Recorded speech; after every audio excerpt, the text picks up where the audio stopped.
আমার এক সাবস্ক্রাইবার ভাই থেকে অনেক কিছু চোন দিয়ে খেলাম। গাইজ বাড়ির থেকে পকপকিটা নিয়ে বেরিয়ে পড়লাম আমার এক সাবস্ক্রাইবার সাথে দেখা করতে। রাস্তায় যেতে যেতে কি বড় ষাঁড়।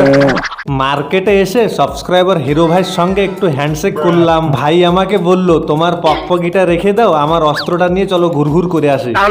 গাইজ ভাইয়ের সঙ্গে সিধা চলে আসলাম পিতাপাট। প্রসঞ্জিতের দোকান থেকে দুটো ব্রেড চপ কিনে একটা আমার হাতে তুলে দিল। এই অসভ্য প্রাণীদের কথা ভুলে থাকতে চাই। এবার ভাইয়ের সাথে চলে আসলাম বাহাকুর। ভাই আমার আগে হাঁটছে, ভাইয়ের পিছু পিছু আমি হাঁটছি। ও দাদা চা খাওয়া, জলদি আনো। চা খাওয়ার পর ভাই বলছে দাদা ডিম খাবা? ভাই আমি দুটো খাবো। कैसे कैसे लोग रहते हैं यार यहाँ। ডিম খাওয়ার পর ভাইয়ের পিছু পিছু আবার হাঁটলাম। এবার ভাই আমাকে নলি খাওয়ালো। হঠাৎ ভাইকে দেখলাম আমার জন্য কেক আর ললিপপ নিয়ে আসলো। কেকটা খেয়ে ললিপপটা নিয়ে চোষাচুষি করছিলাম। ভাইয়ের অ্যাকাউন্টে 3.5 টাকা দেখে ভাই মাথায় হাত দিচ্ছে।